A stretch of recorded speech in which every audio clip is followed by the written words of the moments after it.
दोस्तों, रोज़ाना हम बहुत सी ऐसी चीज़ें खाते हैं जिनमें से कुछ हमारी सेहत के लिए बहुत बेनिफिशियल होती हैं, हमारी सेहत को बहुत अच्छा बनाती हैं और साथ ही साथ कुछ चीज़ें ऐसी भी होती हैं जो हमारी सेहत को नुकसान पहुंचाती हैं। पर बहुत सी चीज़ों के बारे में तो हमें ये पता होता है और सभी लोग इसको बताते हैं कि इन चीज़ों को खाने से हमारी सेहत को नुकसान हो सकता है। पर कुछ ऐसी चीज़ें हैं जिनका हमें बिल्कुल ही पता नहीं और वो इतनी टॉक्सिक होती हैं कि वो हमें बहुत ज़्यादा बीमार कर सकती हैं, यहाँ तक कि हमारी मृत्यु का कारण भी बन सकती हैं। और हम हर रोज़ाना इन चीज़ों का इस्तेमाल करते ही करते हैं अपनी किचन में या अपने घर में। तो आज हम ऐसी 5 चीज़ों के बारे में जानेंगे जिन्हें हमें हरगिज़ नहीं खाना चाहिए। वो बहुत ज़्यादा टॉक्सिक होती हैं और उनके खाने से, उनके सेवन से हमें बहुत ज़्यादा नुकसान भी पहुंच सकता है, जिसका ज़्यादातर 95% लोगों को पता ही नहीं होता। तो चलिए आज जानते हैं कि वो क्या-क्या 5 ऐसी चीज़ें हैं जिनका सेवन हमें हरगिज़ नहीं करना चाहिए। पहला है हरा आलू। आलू को बतौर सब्जी इस्तेमाल करने के अलावा भी खाने की कई चीज़ों में इसका इस्तेमाल किया जाता है, लेकिन आलू अगर हरा हो जाए तो उसे खाने से बचना चाहिए। इस हरे आलू में क्लोरोफिल की मात्रा काफ़ी ज़्यादा होती है, जिस वजह से ये हरे हो जाते हैं, जो कि सेहत के लिए बहुत नुकसान कारक होते हैं।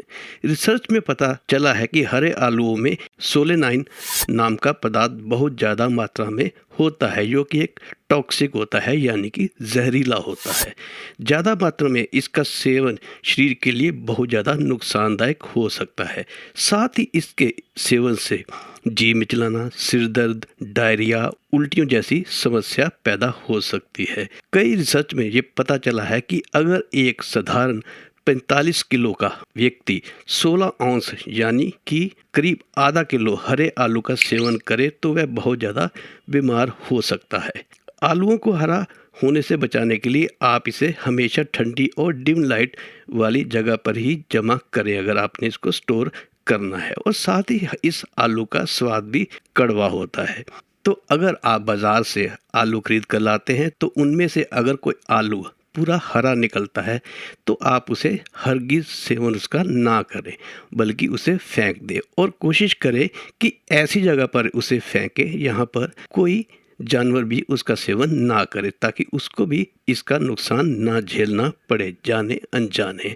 और अगर कोई आलू ऐसा है जो आधा या उसका कुछ हिस्सा हरा है और बाकी वह सफ़ेद है, तो आप उतना हिस्सा काट कर बाकी आलू का इस्तेमाल कर भी सकते हैं, क्योंकि ये जो सोलेनाइन नाम का पदार्थ है वो सिर्फ हरे वाले पार्ट में ही होता है, ना कि सफ़ेद वाले पार्ट में। दूसरी ऐसी चीज़ है नटमेग। जी हाँ, नटमेग हमारे भारतीय किचन में बहुत इस्तेमाल किया जाता है और अक्सर हर मसाले में नटमेग यानी कि जायफल का इस्तेमाल होता ही है। लेकिन बहुत कम लोग जानते हैं कि नटमेग यानी कि जायफल भी हमारे शरीर के लिए बहुत नुकसानदायक हो सकता है, क्योंकि जायफल में एक एक्टिव कंपाउंड होता है जिसे माइरेस्टिसिन कहते हैं। जब ये हमारे शरीर में जाकर ब्रेक डाउन होता है तो इससे एक ऐसा कंपाउंड पैदा होता है जो नर्वस सिस्टम को इफ़ेक्ट करता है और इसकी ओवरडोज से ड्रोजीनेस यानी कि सुस्ती, चक्कर आना, नौसिया, वोमिटिंग जैसी प्रॉब्लम आ सकती है। यहाँ तक कि इसका अधिक सेवन करने से और कुछ केसेस में तो हेलुसिनेशन भी होना शुरू हो जाता है। हेलुसिनेशन का मतलब है कि कुछ भी समझ ना आना कि क्या हो रहा है, जैसे कि एक आदमी बावलापन उसमें आ सकता है, जिस तरह से कभी भांग खाने के बाद महसूस कोई व्यक्ति करता है, तो इसके भी अधिक सेवन से उसको ये हो सकता है। कुछ केसेस में ऐसा पाया गया कि एक 17 साल की लड़की ने 50 ग्राम नटमेग मिल्क शेक में मिलाकर पी लिया और उसके साथ भी यही घटना घटी कि उसको कुछ भी समझ आना बंद हो गया कि क्या हो रहा है उसके साथ, और उल्टी, जी मिचलाना हुआ और उसके बाद उसे हॉस्पिटल ले जाया गया, जिससे पता चला कि उसके शरीर में मेरेस्टिसाइन की मात्रा पाई गई, जो कि बाद में खुलासा हुआ कि नटमेग के कारण ही ये हुआ। वैसे तो हमारे घर में, हमारी रसोई में जितने भी मसाले पाए जाते हैं उनमें जायफल बहुत कम मात्रा में होता है, इसलिए उसका नुकसान ना के बराबर ही होता है। लेकिन अगर आप किसी आयुर्वेदिक नुस्खे में या किसी सप्लीमेंट्री के रूप में कुछ ऐसा खा रहे हैं या ऐसी कोई दवा खा रहे हैं जिसके अंदर जायफल की मात्रा है, तो जो भी आपके डॉक्टर ने या आपके हकीम ने प्रिस्क्राइब किया है उससे अधिक मात्रा में उसका सेवन बिल्कुल ना करें, नहीं तो ये आपके लिए नुकसानदायक हो सकता है। तीसरी ऐसी वस्तु है बिटर आलमंड, यानी कि कड़वे बादाम। वैसे तो बादाम हमारी सेहत के लिए बहुत फ़ायदेमंद होते हैं और हमें इसका सेवन करना भी चाहिए, पर ज़्यादातर तो आप जो बादाम लेकर आते हैं वो मीठे बादाम होते हैं, पर कई बार खराब बादाम जो कड़वे होते हैं उनको इन मीठे बादामों के साथ मिला दिया जाता है। आपने कभी महसूस किया भी होगा कि बादाम खाते खाते कोई ऐसा बादाम अवश्य आ जाता है जो कि कड़वा होता है। अगर आपके साथ भी कभी ऐसा हो तो हरगिज़ उस बादाम को आप ना खाएं, क्योंकि कड़वे बादाम में एक टॉक्सिक सब्सटेंस पाया जाता है जिसे हाइड्रोजन साइनाइड कहते हैं। और साइनाइड को तो आप जानते हैं कि साइनाइड एक तरह से जहर का ही दूसरा नाम है। कुछ केसेस में तो ऐसा पाया गया कि अगर आप 6 से 10 बादाम कड़वे खा लेते हैं तो ये बहुत ही सीरियस पॉइजनस आपके अंदर पैदा करते हैं, और अगर किसी ने 20, 30 या 40 बादाम खा लिए तो उसके शरीर में टॉक्सिसिटी बहुत बढ़ जाती है और उसकी मृत्यु तक भी हो सकती है। तो इसलिए ये हमेशा ख्याल रखें कि जब भी आप बादाम लें तो एक अच्छे ब्रांड का बादाम लें, अच्छे ग्रोसरी स्टोर से बादाम लें जो आपका विश्वसनीय हो, जिसको अगर कड़वा बादाम निकल भी आए तो आप उसको इसकी शिकायत कर पाएँ। चौथी वस्तु है दोस्तों अंडरकुक्ड किडनी बीज, यानी कि राजमा।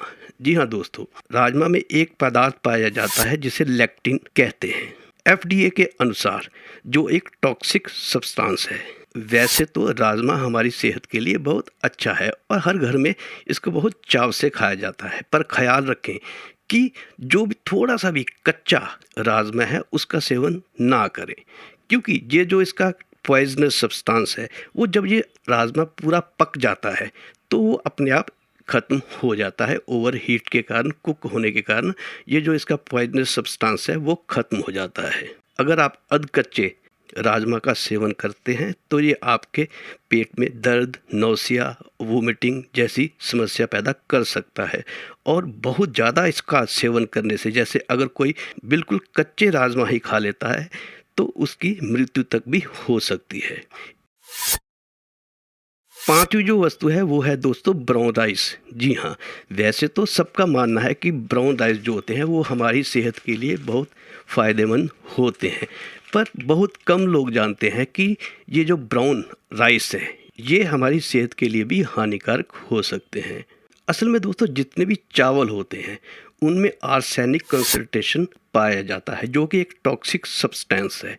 अक्सर आपने देखा होगा, या आपकी नॉलेज के लिए मैं आपको बता दूं कि जहां भी चावलों की खेती होती है वहां पे बहुत ज़्यादा पेस्टिसाइड या दवाइयों का इस्तेमाल होता है, और चावलों में ये खासियत होती है कि वो सॉइल से, ज़मीन से इस पेस्टिसाइड को एब्जॉर्ब करने की क्षमता उनमें ज़्यादा होती है। वैसे तो हर फसल में दवाइयाँ या पेस्टिसाइड का इस्तेमाल होता ही है, पर चावलों में ये क्वालिटी होती है कि वो इसको सॉइल से, इसको ज़मीन से ज़्यादा एब्जॉर्ब कर लेते हैं। और आर्सेनिक जो कि चावलों में पाया जाता है उसकी एक विशेषता होती है कि वो हमारे शरीर में धीरे धीरे जमा होता रहता है, और एक ज़रूरत से ज़्यादा जब आर्सेनिक हमारे शरीर में बन जाता है तो वो कैंसर के सेल्स का निर्माण भी करने लगता है। इसलिए बहुत आवश्यक है कि बहुत सावधानी से आपको चावलों का सेवन करना चाहिए। चलिए उसका तरीका भी आपको बता देता हूँ। जब भी आप चावल बनाएं तो पहले उसे एक अच्छे पानी से, यानी कि जो पानी आप पी सके उस पानी से उसे 5-6 बार अच्छी तरह मसल कर धो लें, और उस पानी को फेंक कर फिर चावलों को आप आधे या 1 घंटे के लिए भिगो दें, जिसके कारण कि उसके अंदर का आर्सेनिक जो है वो पूरी तरह से साफ़ हो जाता है। और बाद में जिस पानी में आपने इसे भिगोया है उस पानी को भी आप फेंक दें और एक फ्रेश पानी में ही उन चावलों को बनाएं। तो ये थी दोस्तों वीडियो। आशा करता हूँ कि आपको इससे कोई ना कोई ज़रूर अच्छी जानकारी मिली होगी, जिससे आप स्वस्थ रहने में आपकी ये मदद करेगी ये वीडियो। अगर आपको वीडियो जो थोड़ी सी भी अच्छी लगी है तो एक लाइक अवश्य कर दीजिएगा, और हो सके तो चैनल को सब्सक्राइब भी कर दीजिएगा, और बेल आइकन दबाकर ऑल का बटन दबाना हरगिज़ ना भूलिएगा, क्योंकि तभी आने वाली वीडियो की नोटिफिकेशन आप तक पहुंचेगी। तो स्वस्थ रहिए और हंसते खेलते रहिए। जय हिंद, जय भारत।